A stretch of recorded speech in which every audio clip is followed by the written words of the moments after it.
I'll start by my introduction. I am Dr. Rahul Garg. I was a physician back in India.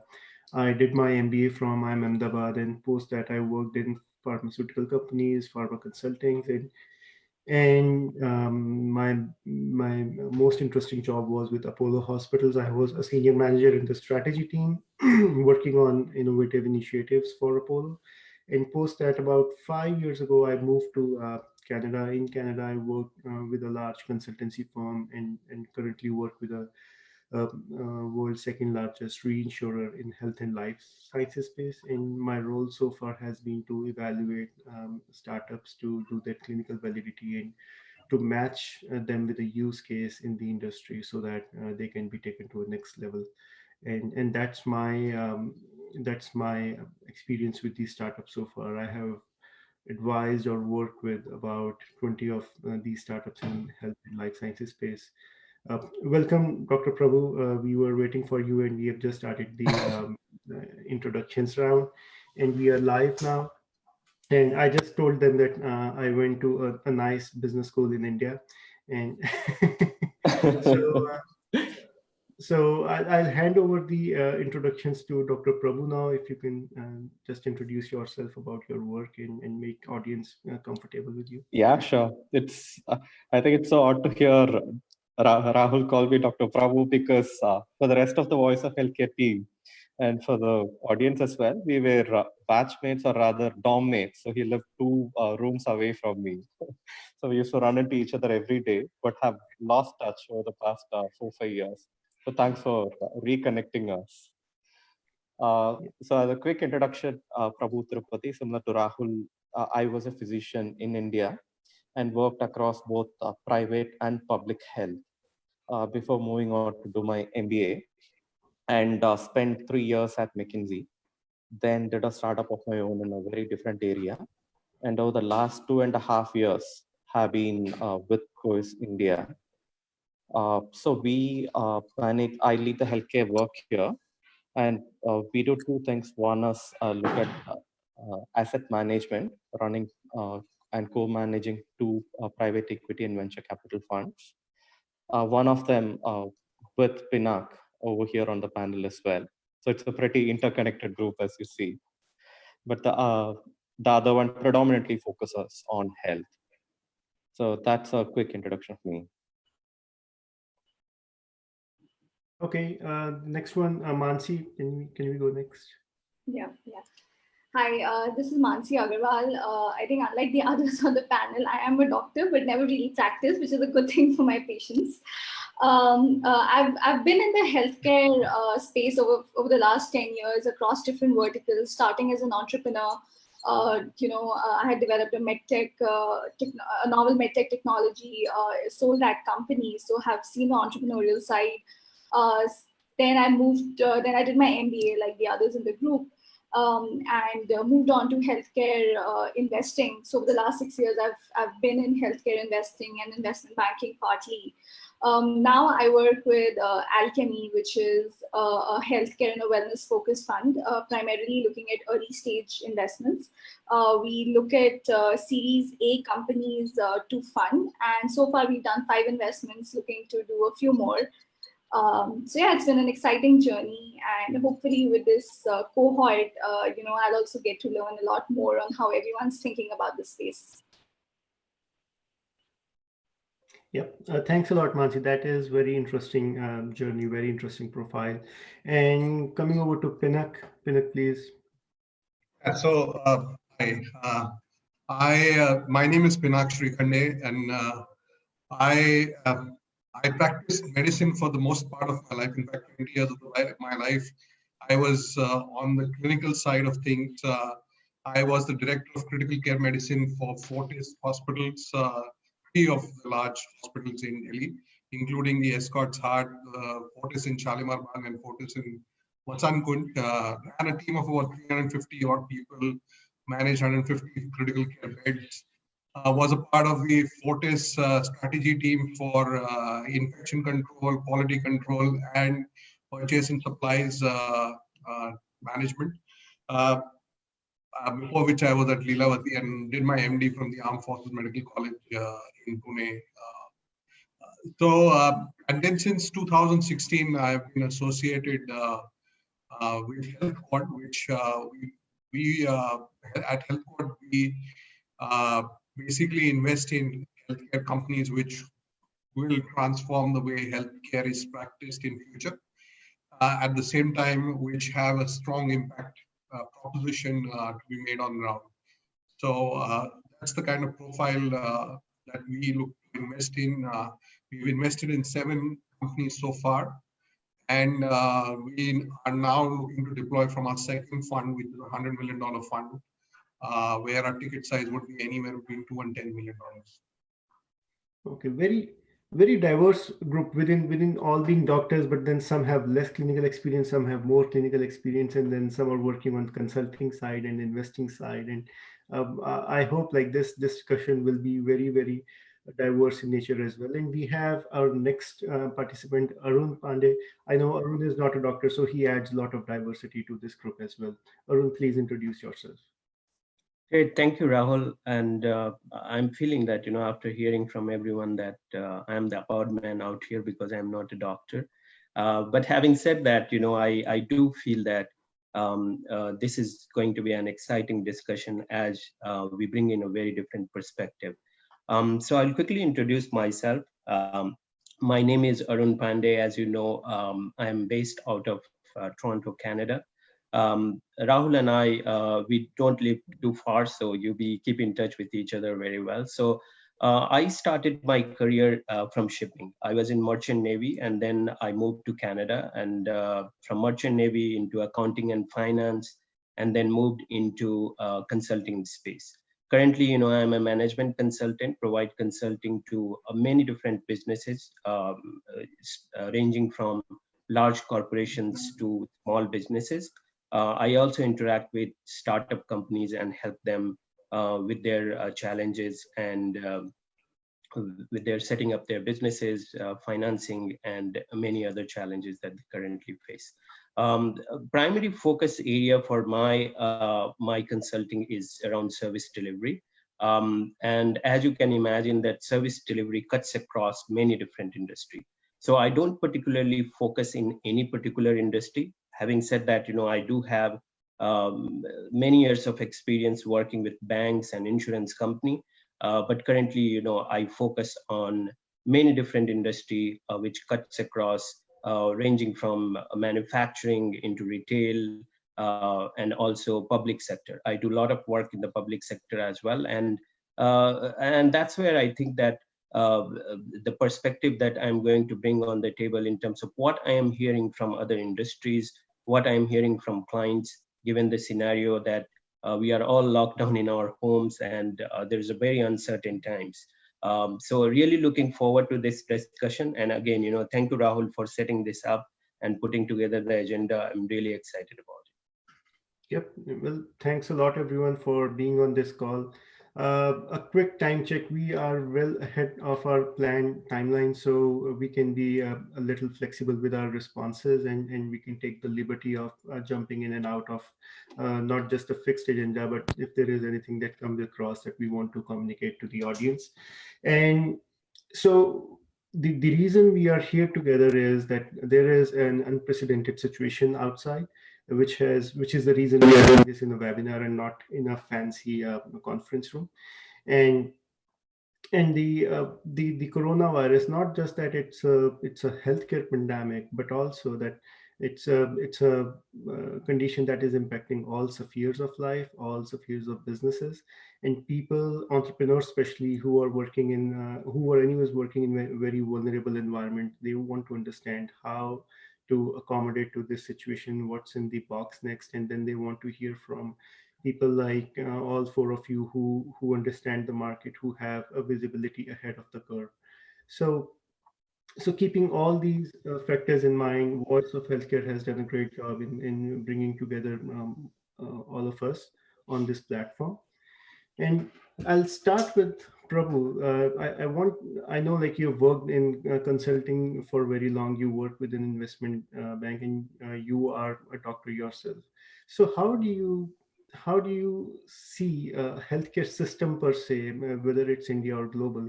how do you see healthcare system changing within this short span of a couple of months? And how is it adapting to this whole coronavirus situation? Thanks, Rahul, for the question. So we have, say, 7 investments along with HealthQuad in India, but through another fund have 4 investments in healthcare, once again in India, but also have investments ranging across the world in the US and the Europe. I think perspective I'd like to believe. Having said that, I'm sure there are going to be different opinions across the panel itself on what's been the impact and what do we foresee over the next 2 months.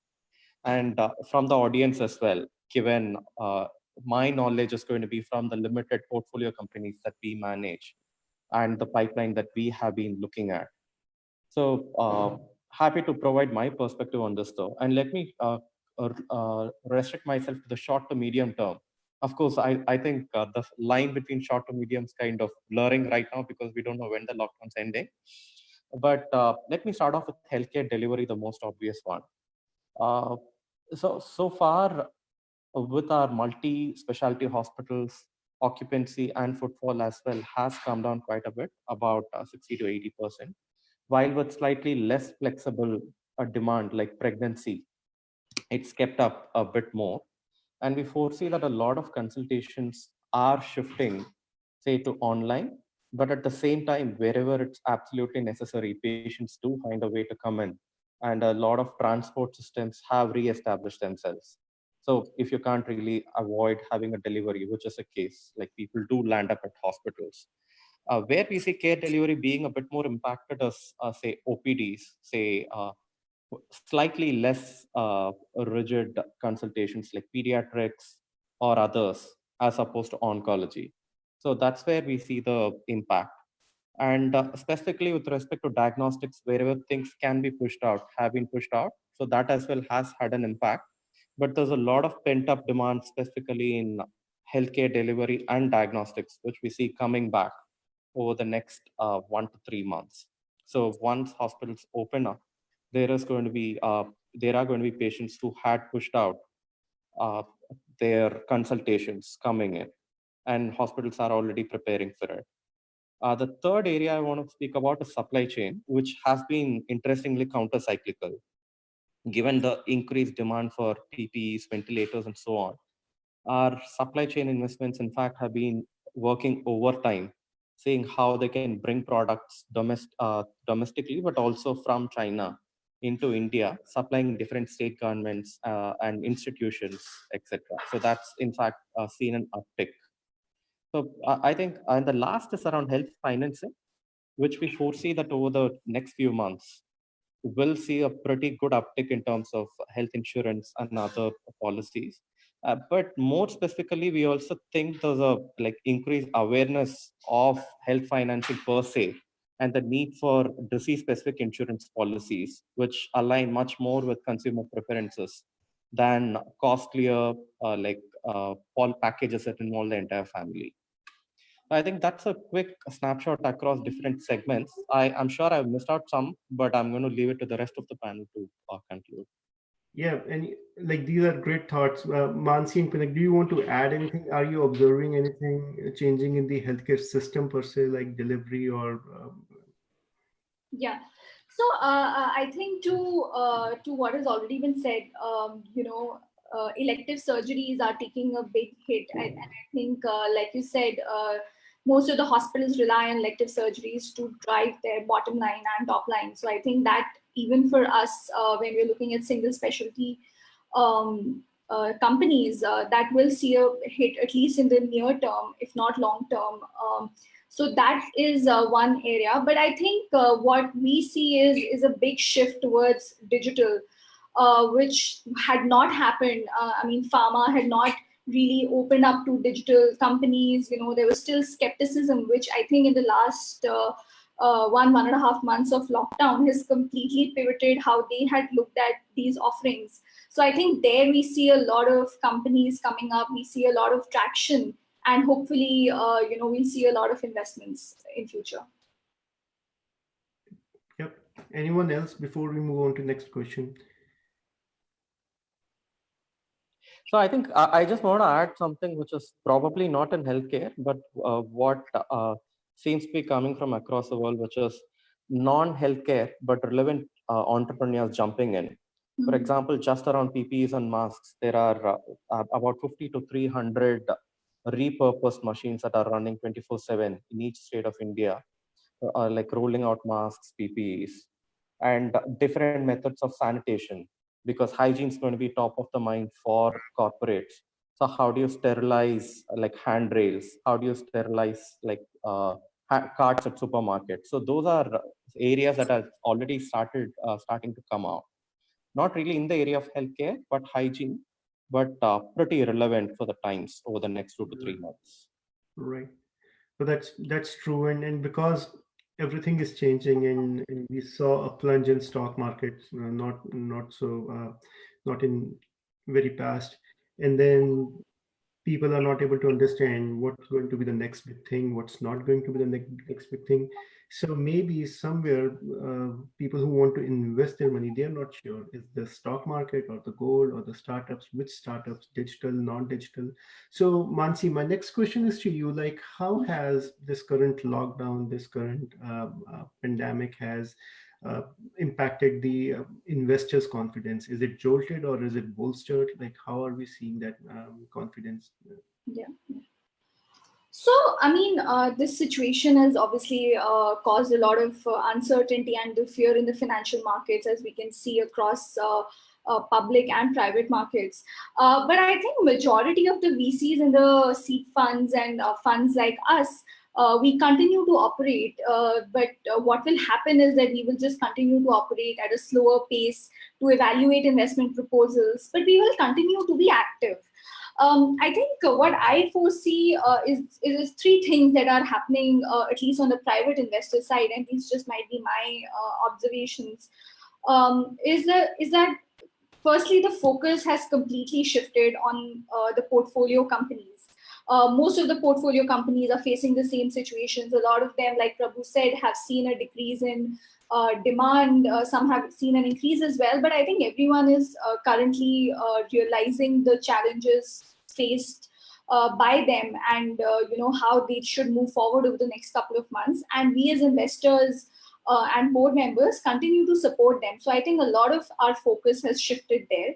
I think on the investor confidence, as long as the companies are focusing on fundamental demand, investors will continue to interact, learn more, engage with them.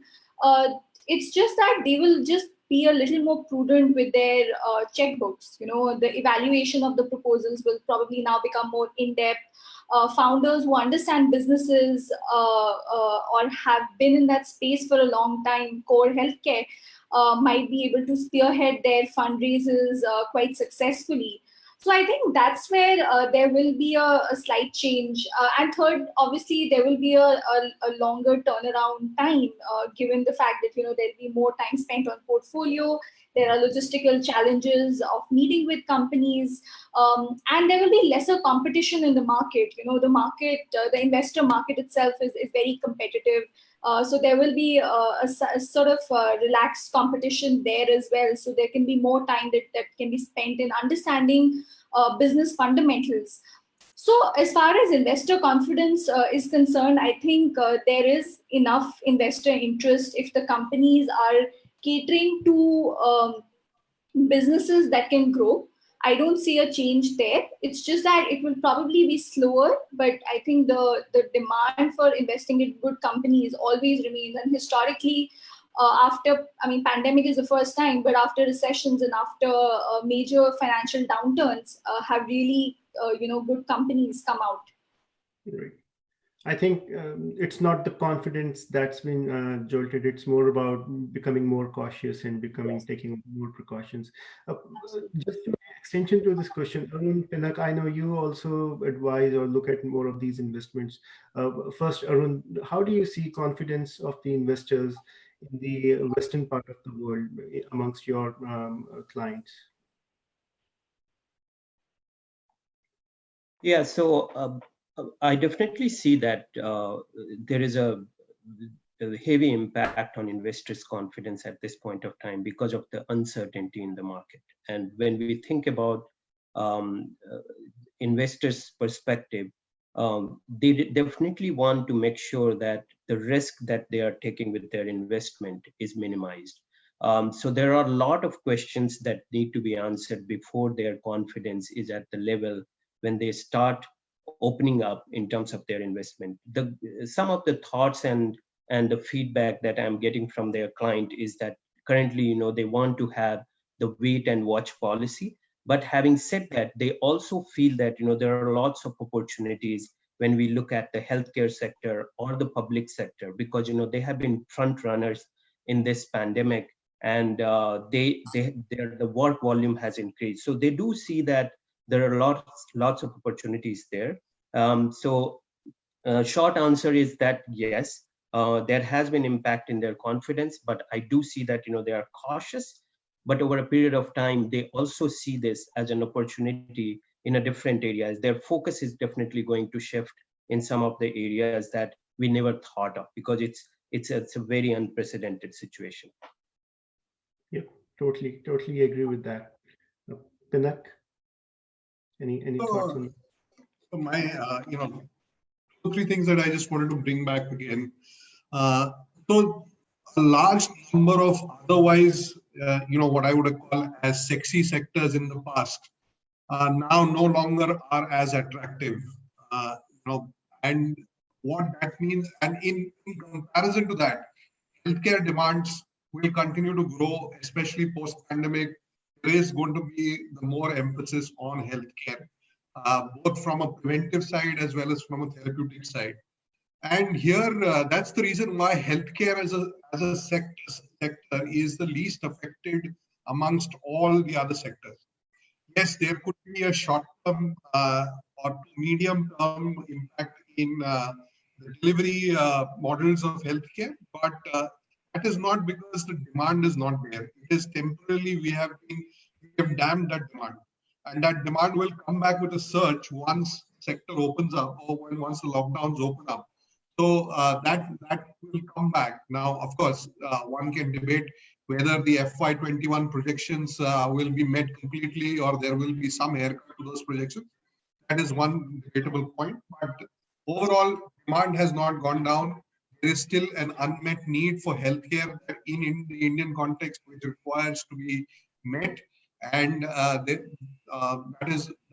makes healthcare one of the most attractive areas to look at from an investor's perspective. Secondly, what is happening is it actually started with the SoftBank fiasco. People now are looking at more stable, fundamentally stable cash, at least a cash flow generating business, if not today, but there is a visibility of that cash flow generation sometime into the future. And the companies which were trying to do that will certainly be more attractive in today's day and age from an investor's perspective. Anything that is money guzzling may not make the cut as we move forward. The third, of course, is the point that in healthcare, the important thing is there are certain areas that were already the focus of the government, but which will get more focused.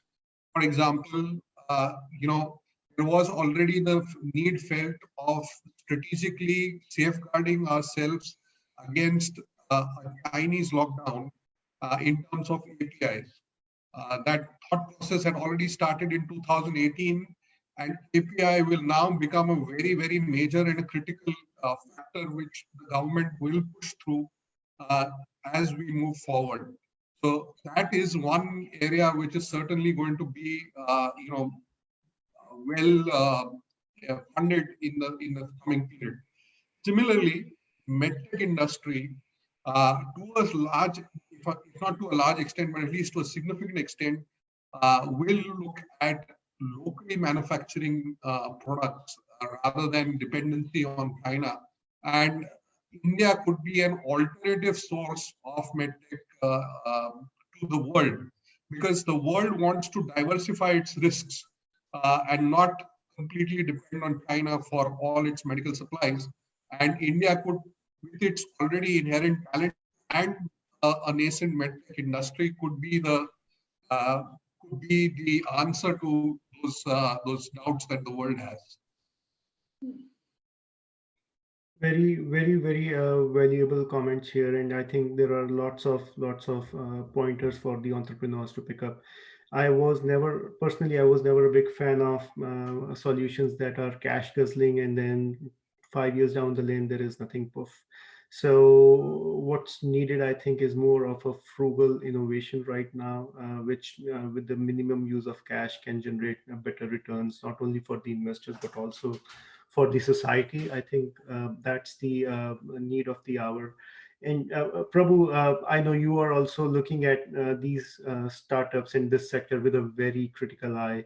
Are you seeing a similar trend, or what is in your mind? What's the philosophy for this investor confidence? Yeah. So I think a bit of a shameless plug here. So I co-authored an article with Pinak last week around pandemic resilient models and how would healthcare models look in a post-COVID world. And thanks to Voice of Healthcare for picking it up and publishing as well. So if you scroll down a bit on the LinkedIn page of Voice of Healthcare, you could find that. But I quite agree with, say, the insights Pinak made and what you reiterated. I think the two crucial words here are frugal innovation, which essentially means innovation made by the developing world for the developing world. So I think both of those components are going to be pretty crucial. So you build leaner models and leaner machinery, say, be it equipment for ultrasound or be it equipment for the ICU ventilators, but equipment that comes without the bells and whistles that the developed world looks for and is available at a lower cost. The point I'm making is not lesser quality, but lesser features, and therefore much more affordable. Having said that, I think in terms of specifically APIs and PPAs and supply chains, we see that this make in India or make for India really needs a government impetus, because there are a lot of boats floating right now because the water levels have risen. But say commodity prices come down, Indian manufacturers are going to start looking back to China for their supply chains. So the so-called pandemic premium is not going to be as high unless it's engineered. And the government will have to be pretty nuanced about how they bring, say, API manufacturing back to India.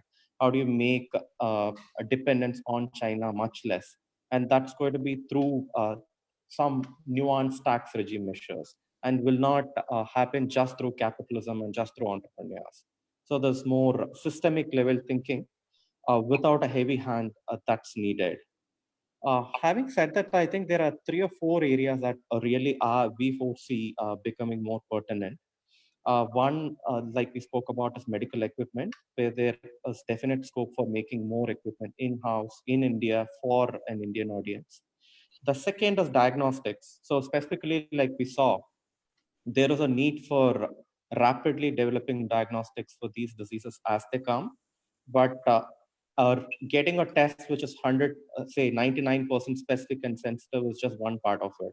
The second part is manufacturing it at scale with GMPs and still reaching the same levels.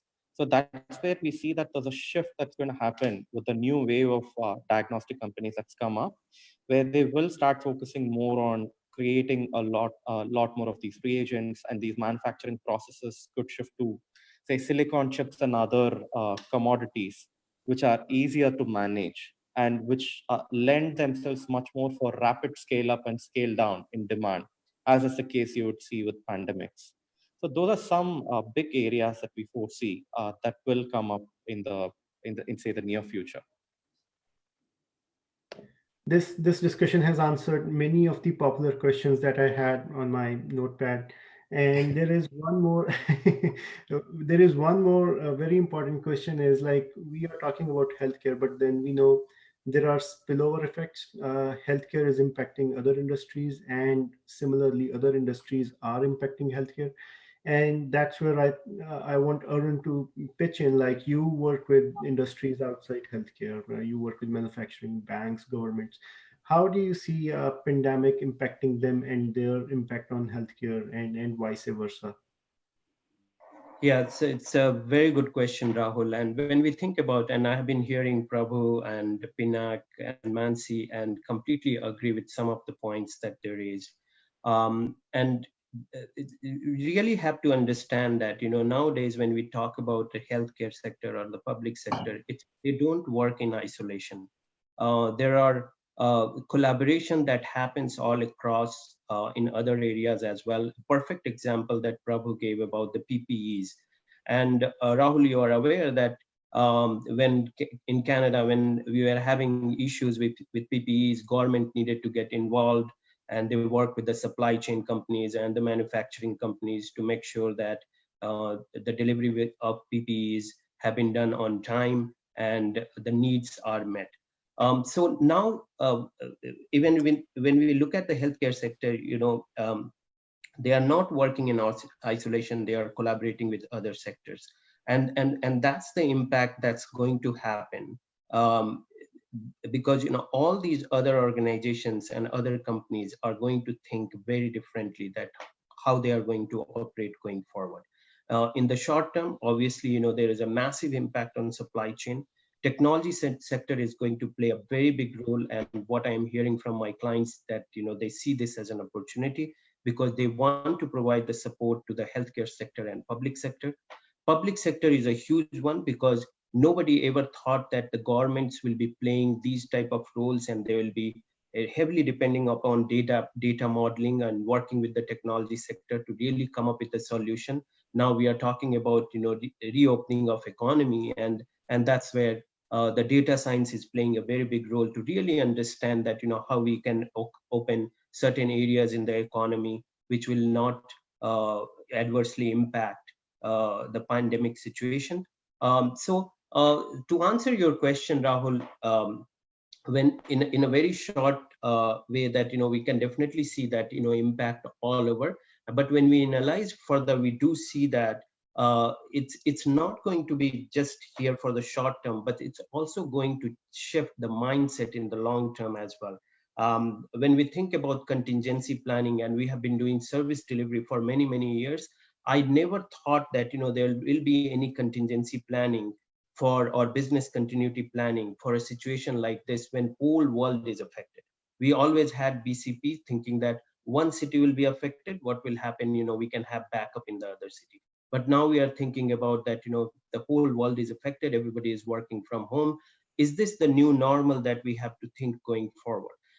So I definitely see that there are lots of impacts, which creates lots of opportunities for the startup companies as well, because they can be really front runner in the innovation. And when we look at the healthcare sector, we really want them to focus on the things that they have got core competency on. We don't want healthcare sector to be worrying about the supply chain. We want them to be working on their clinical trials, looking at things, and really sorting out and providing the best services to the end customer, patients, and people who are suffering. So overall, if I'll have to summarize, I do see that there is a very significant impact on other sectors as well. Thank you, Arun, for that. Like, the sense I'm getting is, like, for the startups, work with the governments and work with other sectors, and everyone capitalize on their competency, core competency. This discussion so far, we were discussing what's happening and what's about to happen, and then mostly around the current observations. Now we are getting into the second phase and the last phase of this webinar, and we are, just a quick time check, we are on time. We have been very punctual with our timelines. So next is the future suggestions. This is the part where we are now suggesting our audience, our future entrepreneurs, what is coming in the line. I see Prabhu is not on the video. If maybe we can start with Mansi then. Mansi, what change do you look for in future startups? Like, I know you spoke to this, like, in your investment philosophy is shifting, but then from as a suggestion to these startups, what changes should they be making versus the way things are done right now? What do you think future has holding for them? I think, just continuing from what we look at startups and the investor confidence, I think cash is king. I think most startups should start thinking of how do you make money on selling any product. Till now, a lot of models were funded, assuming that at some point there will be a lifetime value of a customer. At some point, somebody will be willing to pay for your service. And there was a lot of speculation around how that money would come in. But I think now investors want to see how does any product, service, sale make money? What are the unit economics? And they have to make sense early on, right? I think the whole SoftBank fiasco and this pandemic just kind of makes everyone more astute, more prudent with how money should be spent. And I think that is a very key aspect on all the startups that are looking to raise capital. Secondly, I think what future startups should entail, and I have said this before, they have to be meeting a fundamental demand. I think this pandemic raises the gaps in our healthcare system, whether it's in the public sector or the private sector. But I think if fundamentally there is no buyer who pays for the service, who uses the service, I think those fundamental questions have to be answered before hoping for a change to happen. Third, for future startups, at least for us, we will look at a lot of digital companies, because I really feel that behavior change has started. Hopefully it will continue. So I think that will be hopefully a big theme for us. And because of the pandemic, it just becomes very important for us to engage with them, and for all companies, whether they're offline or online, just looking at how digital engagement can happen with stakeholders across all different sectors becomes extremely important. So I think that will be another big thing for us. True, very true. And let's assume like a good startup who has all these components mixed in, now they have come to a point where they want to raise funding. Pinak, like this is a question for you, and many startups want to understand this. Even if they're doing right things, it's very difficult to approach investors. It's very difficult to find the right investor for them. So how should an entrepreneur post-COVID be approaching investors? What they should be looking for in an VC firm or an angel investor? And what is your take on this? You are on mute, Pinak. So what I was saying was that in today's world, at least for in the next few months, raising capital is slightly difficult. It is not impossible. If you have a very awesome differentiated service or product, you will be able to raise capital irrespective of the situation. But overall, there is some tardiness in which, in the way investors are looking at the companies. Pinak, you have gone on mute. As an investor, you really don't know where this is going to bottom out at, and when the end will be there, and when the uptick will start again. So all investors are playing a little cautiously the game, and hence for all startups, it is important to conserve cash as much as possible to give themselves as long a runway as possible before the next round of funding. Secondly, it is important for them to understand that pre-COVID and post-COVID, there will be a change in the multiples. It is not the same world that we are looking at post the COVID situation, where the multiples could have been different in the pre-COVID era, and those multiples will change after the COVID situation. So there will be downsizing of valuations, and that's a reality that most entrepreneurs should be ready to face.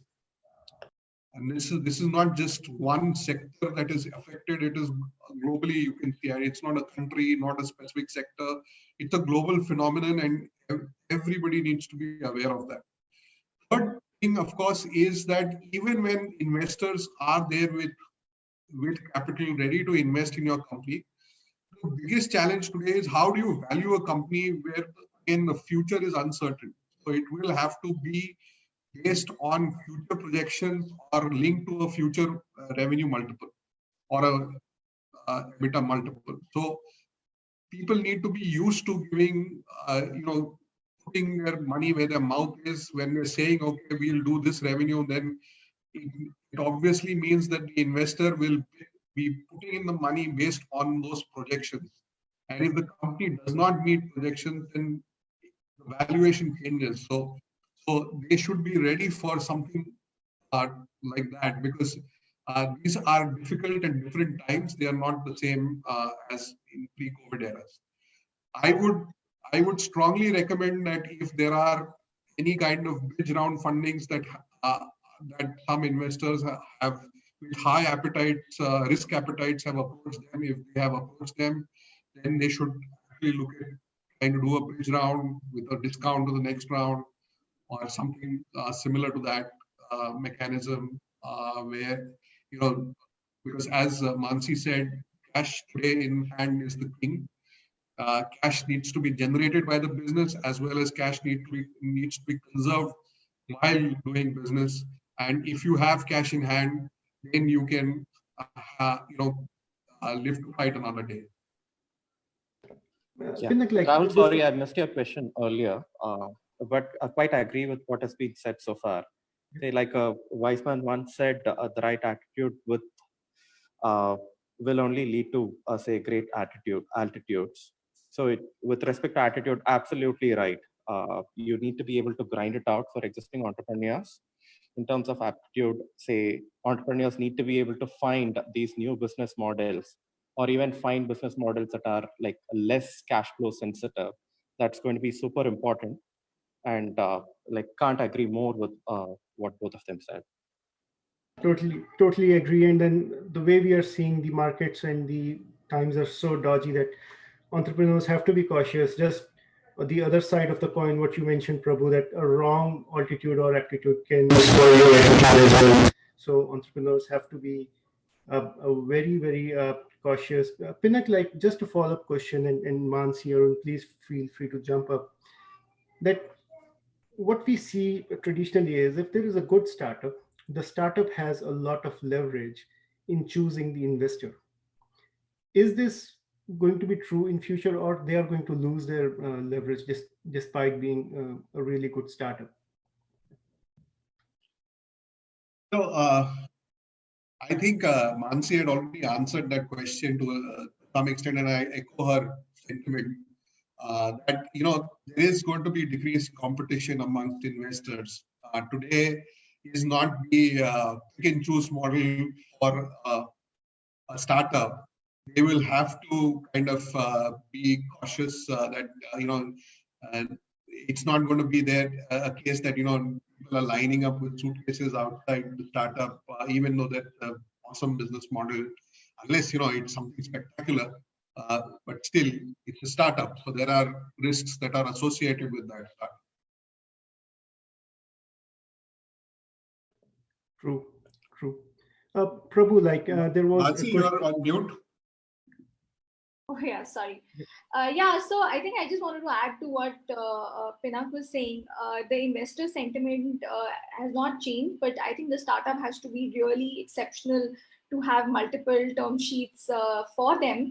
But like I said, I think what will happen is that even though there might be a dearth of good startups out there which generate cash, which can conserve cash, but good companies, I always feel will not face a challenge to raise capital. There is still enough capital available, especially for funds that might be nearing their investment period. They might be they might have the obligation to invest. So there is capital that will continue to be available.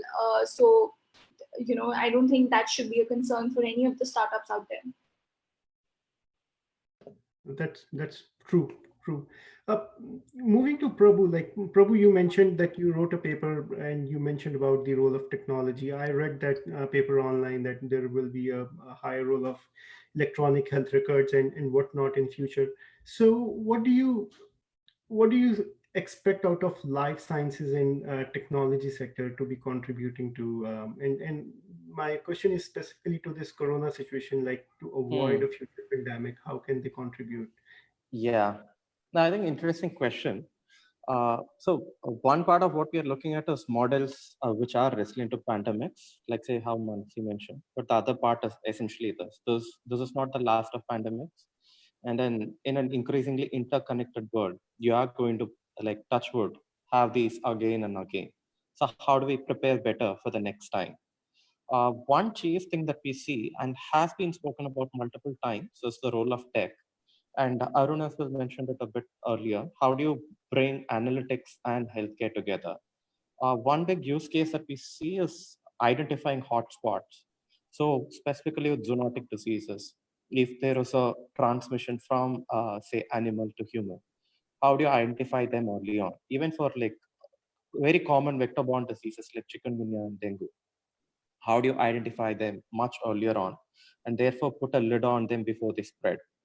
And this means you need to collect data from a lot of diagnostic centers, a lot of hospitals in the developing world, where 80% of care is delivered by the private sector, get it real time and analyze them so that you identify the patterns, nail down where it's originating from.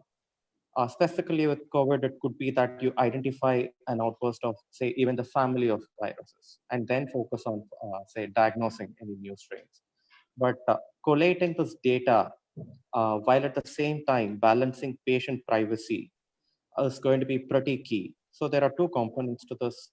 One is the government needs to come up with regulations that will enable tech, which is which has come up with Disha, but needs to be like Disha. Just for the audiences, say the act that has come up about data privacy, but needs to be fleshed out even further so that business models do not have to wait for regulatory constraints and know very clearly what they're getting into. That's one part. The second is monetization. Uh, Pandemics and epidemics, unfortunately, as we've seen, are a problem of the commons. The individuals are not going to take as much responsibility across, and rather, let me put it this way, it's going to be varied, and individuals are not going to pay for it. So it's going to be systems that need to decide how do you pay for these outcomes. Who pays for identifying pandemics? Individual patients are not going to do it. Hospitals are not going to do it.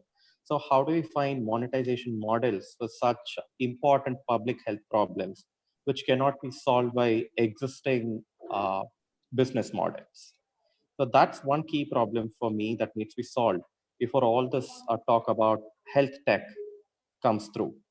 So I took the example of health analytics, but I'm sure the more common models like telemedicine and even telediagnostics are much more open, but face the same problems of dual problems of monetization and policy. True, true. And taking this thought forward to Arun, like Arun, now monetization, and then we are talking about a system level intervention over here. How do you see on a global scale that, especially Indian entrepreneurs, how can they collaborate on a global scale with the governments or companies and come up with these newer solutions? I know like WHO and other developed nations, they have a large role to play in curbing these pandemics. They have large stakes invested. And you being based out of Toronto, what do you see out of this geography? Like, how are we looking at rest of the world when it comes to preventing a pandemic, or from an entrepreneurship point of view? Yeah, it's a very interesting question, and as I'm hearing from other panel members, they did touched upon some of the points around investors' confidence and how investors are going to look for investment going forward. But at the same time, when we look at from global perspective and from Canadian perspective, um, governments and financial institutions in Canada, they play a very big role when we look at the startup ecosystem. they are before pandemic, financial institutions, they provided a lot of funding to startup companies to ensure that they are successful. But what I would suggest to the entrepreneurs, and given the situation and what I am hearing from some of the business leaders here in Canada, is that, and I think Pinak touched upon that as well, that people are going to remove dependency on China going forward, and they will be looking at either be self-dependent or look for some other options. So that's where I think that the opportunities are, and you have to look at very closely that how governments are going to come up with regulations to allow homegrown or local startup companies to do well, and at the same time how they want to collaborate with the startup companies abroad. So that's one thing that they definitely have to look out for. The other thing that that I feel that which is going to be absolutely critical is the collaboration piece. We have seen that here in Canada there are provincial governments and federal governments to collaborate very well with many different sectors to make sure that the startup companies get the support that they need. The finest example is that they will push startup companies to really collaborate well with the universities, with the educational institutions, and also they will make sure that if there are any hurdles that's coming along, they will be providing that support to clear out those hurdles. There are some organizations here, for example, Export Development of Canada. They provide a lot of good support when you are looking to collaborate with the companies abroad. So that's something that I feel that there will be a big opportunities there, because the governments will start thinking differently now. They want to be self-dependent, as they have learned their lessons through this pandemic, that they cannot depend on other countries if they are looking for any support to help their people. And there is one thing that's going to happen that and it's very critical, and this happens with any recession or any impact on economy that happens. It happened even in the past, that there are a lot of sectors and a lot of businesses will shut down. People will lose jobs. But at the same time, you also have to think about that when people lose jobs, then it creates opportunity for them to think differently, that what they are going to do next. So going forward, I do see that people will be looking at those opportunities, because talent is there in the market. Obviously, the sentiment is there, the ecosystem is there. It's just that the shift in mentality and the shift that has happened because of this pandemic, you have to look out for those opportunities where the government will be providing those supports to the startup company. So if I'll have to summarize this, I'll have to definitely say that the startup companies and entrepreneurs need to be looking out that what all change that's going to happen in terms of mindset of the governments and also of other companies, and how they want to fund those investments going forward. Obviously looking at the return on investment, but overall how they are going to fund it, that because they will definitely have preference on some companies over the other because of the protectionism and the lessons that they have learned from this pandemic. So I would definitely say that there are opportunities, but at the same time you have to look out for that what are the changes that's going to be coming in next 3 to 6 months time. Yep. And like being in Canada and work with Arun on many of these consulting projects, one of the phenomena that we see here, and which should be true for America as well, is governments in each province, they set up incubation centers for startups to work and to test out their technology. And these incubation centers, they are always looking for global partners, especially they look out to India when it comes to healthcare because of the availability of huge healthcare data in India. So that's where we see that Indian startups, Indian healthcare organizations, they can be collaborating with the incubators in the western part of the world. And I think one thing that pandemic has taught, that it's not a disease of emerging nations or developed nations. It's a condition that will impact every country. So every country will have to come up with a similar solution. There is no segregation of market over here. So this pandemic has done a lot of denting into our economy, into our lives. But one good thing which it has taught us is that the whole world is united. It's one single marketplace. You cannot be looking at it from a different lens for everyone else. So there is a unity in diversity kind of thing going on here. We are pretty much on time here. We still have 3 to 4 minutes left. Any last words, Mansi, Pinak, and Prabhu? You can take your turns. Maybe Pinak can start. He's not on mute. So I think, so as I would agree with Arun that, that this is a time when there will be job losses and a lot of intelligent people will move on to entrepreneurship. Healthcare entrepreneurship at this point of time has a very high chance of success. So let me just put it that way. It's not that other fields are not going to be successful, but healthcare and healthcare digital are likely to succeed more than everything else, is what my belief is. And secondly, as on the part of the investors, always remember that any time there have been either recession or severe downturns in the market, people who have invested during that time have made the most money. So whether it's a 2009 recession, that people who made the right investment at that time made a killing on their investment. So don't shy away from making the investment, but choose your battles carefully. Yeah, no, I think I just want to cap it off. 3 big points. To start off with, it's not all gloom and doom. Number one, like Pinak said, there is definitely an oversupply of human resources. So it's probably not a bad time to start up.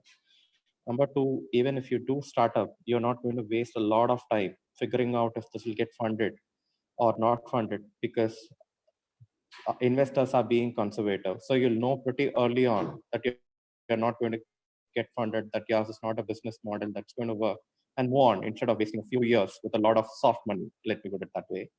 And thirdly, investors don't really think, so at least venture capital and private equity doesn't think in terms of similar to market investors. It's not a few months they are thinking of. We are thinking of it in terms of 7 to 10 years. And LPs who invest into our funds think in terms of 20 and 30-year life cycles. So theirs is a much longer memory, and they operate very differently. So the India growth story is pretty much intact, and therefore these are pretty much blips in the timeline, and things will even out. And it's probably not a bad idea to start up once all this is over, to be honest. Mansi, you have the honor of last minute closing words. Right.